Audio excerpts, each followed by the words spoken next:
అందరికీ నమస్కారం. 7వ తరగతికి స్వాగతం. కొత్త పాఠానికి తిరిగి స్వాగతం. ఈరోజు తరగతిలో సాంఘిక శాస్త్రం పాఠం నేర్చుకుందాం. రాష్ట్ర ప్రభుత్వం ఏ విధంగా పనిచేస్తుంది మరియు రాష్ట్ర ప్రభుత్వాన్ని నడిపించే సభ్యులు ఎవరు?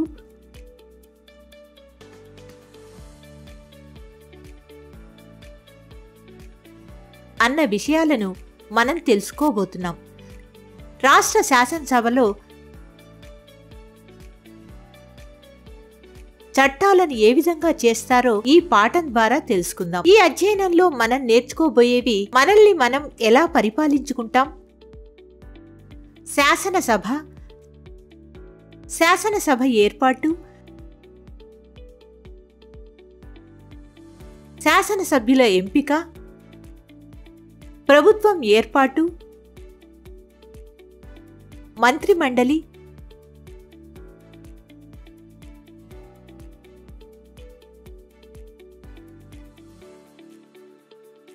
రాష్ట్ర శాసనసభ,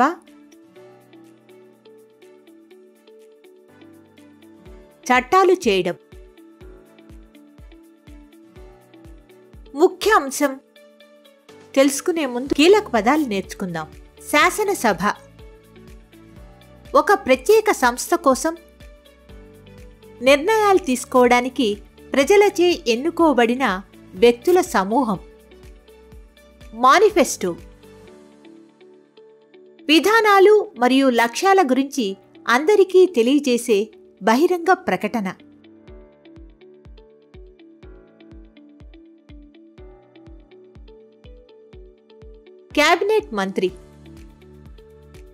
కేబినెట్ మంత్రి ప్రభుత్వం యొక్క కార్యనిర్వాహక శాఖలో ఒక సభ్యుడు.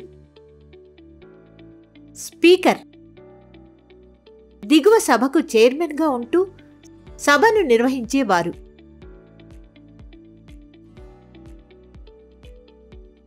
దేశ అత్యవసర పరిస్థితి ఏదైనా యుద్ధం, బయట నుండి దురాక్రమణ వల్ల దేశ భద్రతకు ముప్పు ఏర్పడినప్పుడు విధించే సందర్భం. భావనా పటాన్ని గమనించండి.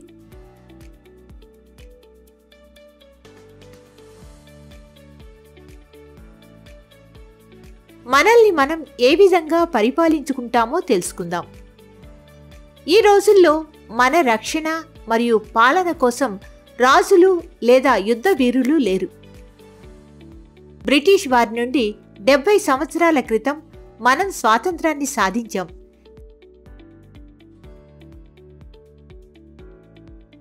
కాబట్టి మనల్ని మనం ఎలా పాలించుకుంటాం?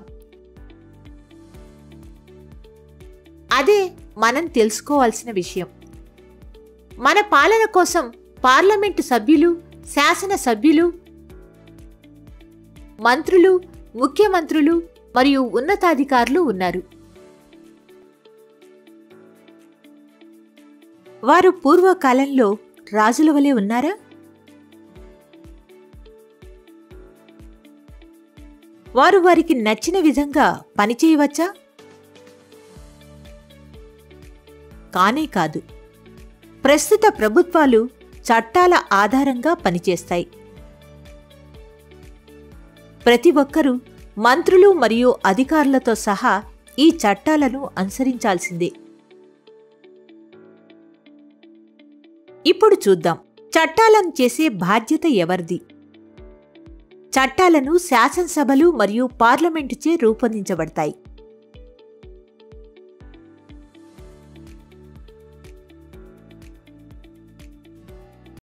చట్టాలను ఏ పద్ధతులను అనుసరించి తయారు చేయాలో భారత రాజ్యాంగం నిర్దేశిస్తుంది. భారతదేశంలోని ప్రతి రాష్ట్రము రాజ్యాంగపరంగా ఏర్పాటు చేయబడిన శాసనసభను కలిగి ఉంటుంది.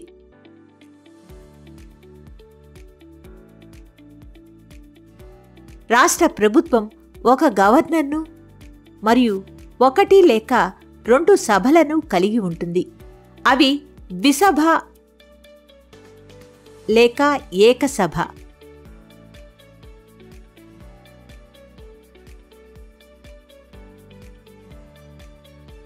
దిగువ సభను శాసనసభగాను మరియు ఎగువ సభను శాసన మండలిగాను పిలుస్తారు.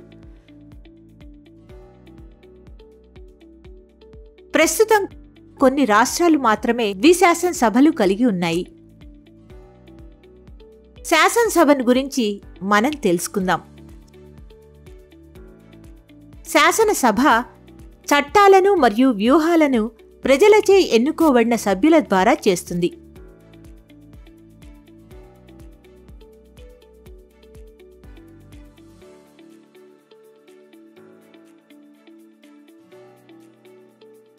ఇది 5 సంవత్సరాల పాటు పనిచేస్తుంది. అయితే దీనిని గవర్నర్ రద్దు చేయవచ్చు.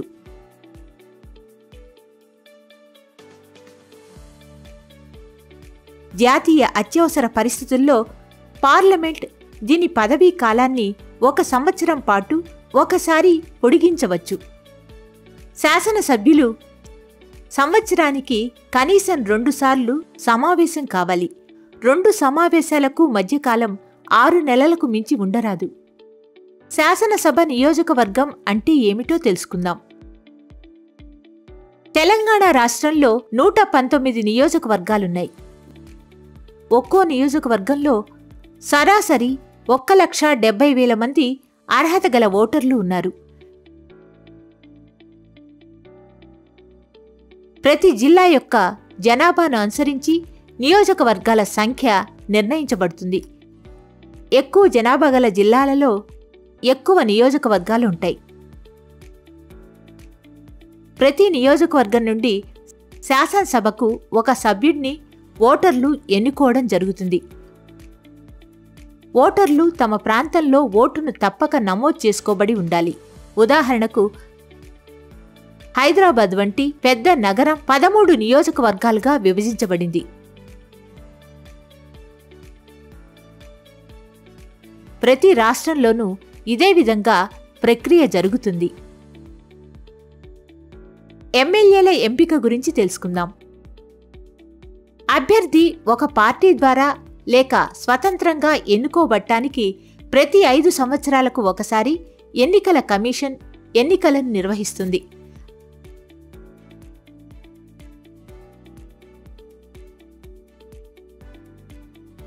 అభ్యర్థులు భారత పౌరులై ఉండాలి. కనీసం 25 సంవత్సరాల వయసు కలిగి ఉండాలి మరియు ప్రస్తుతం ప్రభుత్వ ఉద్యోగంలో ఉండరాదు. పార్టీలు ఎన్నికల మేనిఫెస్టో ద్వారా వాటి ప్రణాళికలను మరియు హామీలను విడుదల చేస్తాయి.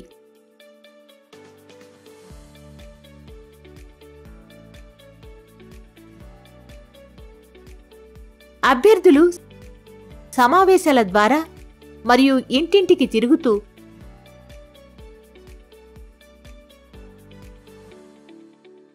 ఓటర్లను కోరుతారు. ఎన్నికల రోజున ఓటర్లు బూత్ వద్ద తమ ఓటర్ గుర్తింపు కార్డును చూపించిన తర్వాత వారి వ్యక్తిగత ఓట్లను బ్యాలెట్ బాక్స్ లేక ఎలక్ట్రానిక్ ఓటింగ్ యంత్రం ఉపయోగించి వినియోగించుకుంటారు.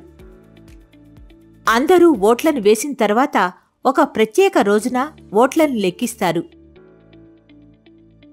అత్యధిక ఓట్లు సాధించిన అభ్యర్థిని గెలిచినట్లు ప్రకటిస్తారు.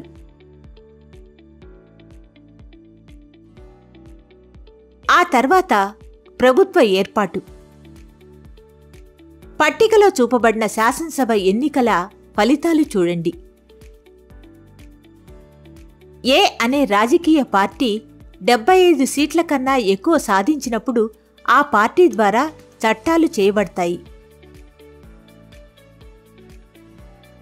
మెజార్టీ గల పార్టీ నాయకుడిని రాష్ట్ర ముఖ్యమంత్రిగా గవర్నర్ నియమిస్తారు.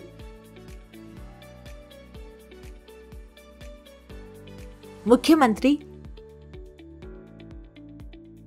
ప్రభుత్వాన్ని నడపటానికి మరియు చట్టాలను చేయడానికి తన పార్టీ నుండి క్యాబినెట్ మంత్రులను ఎంపిక చేసుకుంటారు. ఏ ఒక్క పార్టీ సగం కంటే ఎక్కువ సీట్లు సాధించలేకపోయినప్పుడు 2 లేక 3 పార్టీలు ఉమ్మడిగా కలిసి ప్రభుత్వాన్ని ఏర్పాటు చేస్తాయి. దీనిని సంకీర్ణ ప్రభుత్వం అని పిలుస్తారు. మంత్రిమండలి అంటే ఎవరో తెలుసుకుందాం. ఆర్థిక, విద్య మరియు హోం వంటి శాఖలను ముఖ్యమంత్రి కేబినెట్ సభ్యులకు కేటాయిస్తారు. ప్రతి మంత్రి వారికి కేటాయించిన శాఖలోని విధానాలను అధికారులు ఏ విధంగా అమలు చేస్తున్నారో పర్యవేక్షిస్తారు. మంత్రిత్వ శాఖ శాసనసభ ఆమోదం కోసం ప్రణాళికలు మరియు విధానాలు మరియు వాటి అమలుకు సంబంధించిన నియమ నిబంధనలను తయారు చేస్తుంది. కేబినెట్ కీలకమైన విధాన నిర్ణయాలను తీసుకొని వాటి బాధ్యతలను మరియు సాధించిన విజయాలకు గుర్తింపులను పొందుతుంది. రాష్ట్ర శాసనసభ ఎమ్మెల్యేలు అందరూ కలిసి సభాపతిగా ఒకరిని ఎన్నుకుంటారు.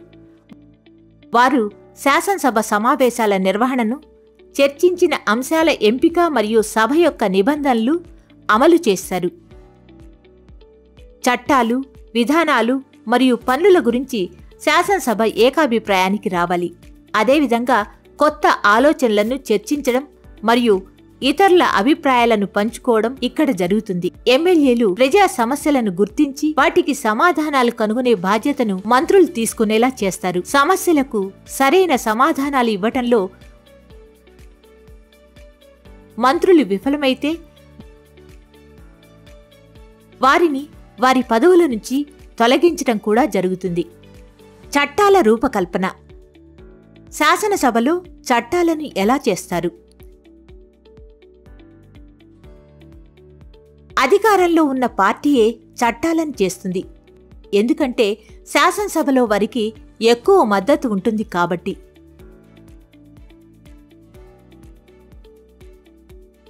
అయితే కొన్ని సందర్భాలలో ఏ సభ్యుడైనా ఒక కొత్త చట్టాన్ని గురించి సూచించవచ్చు. దానిని ఎక్కువ మంది ఆమోదిస్తే అది చట్టంగా మారుతుంది. శాసనసభ చట్టాలను చేసే ప్రక్రియ గురించి తెలుసుకుందాం.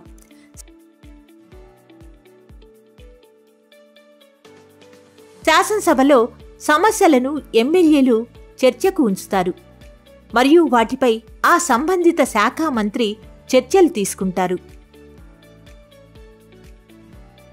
అది ఏ విధంగా జరుగుతుందో చూద్దాం. 1వ ఎమ్మెల్యే.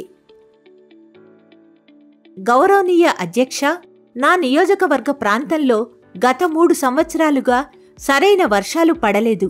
భూగర్భ జలం బాగా తగ్గిపోయింది.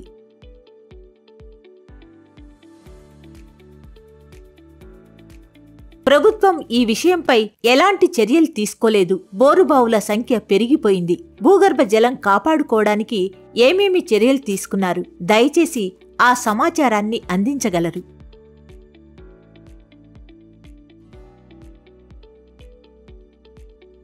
రెండవ ఎమ్మెల్యే. గౌరవనీయ అధ్యక్ష, ఇది నిజం.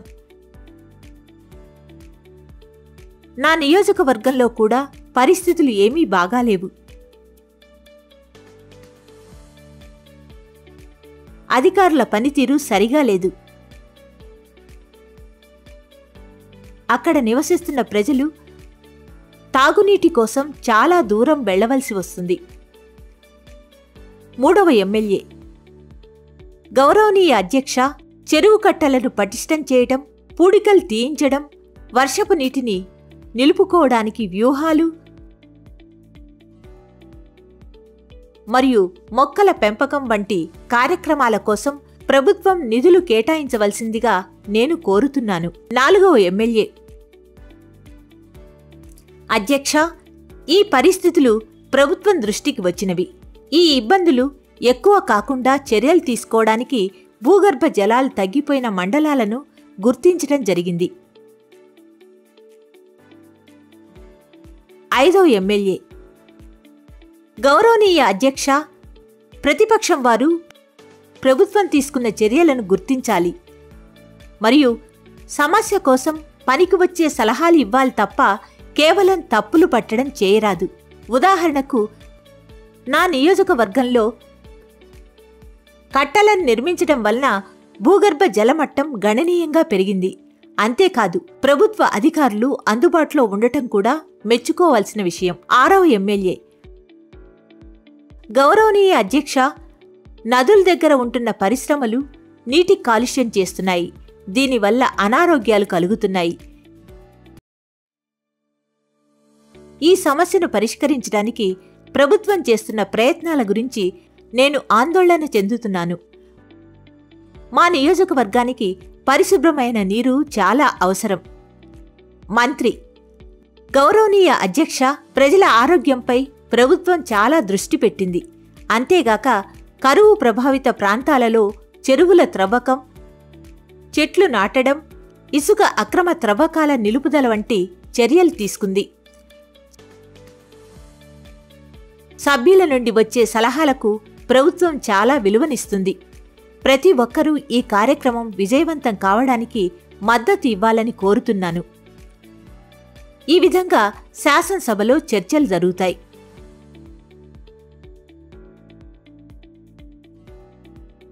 మనం నేర్చుకున్న అంశాల సారాంశం: ప్రత్యక్షంగా ఎన్నుకోబడిన సభ్యుల ద్వారా నడపబడే శాసనసభ రాష్ట్రంలో చట్టాలను చేయడానికి తప్పనిసరి. మెజారిటీ కలిగిన పార్టీ ముఖ్యమంత్రి నాయకత్వంలో రాష్ట్ర ప్రభుత్వాన్ని ఏర్పాటు చేస్తుంది. క్యాబినెట్ కూడా ఏర్పాటు చేయబడుతుంది.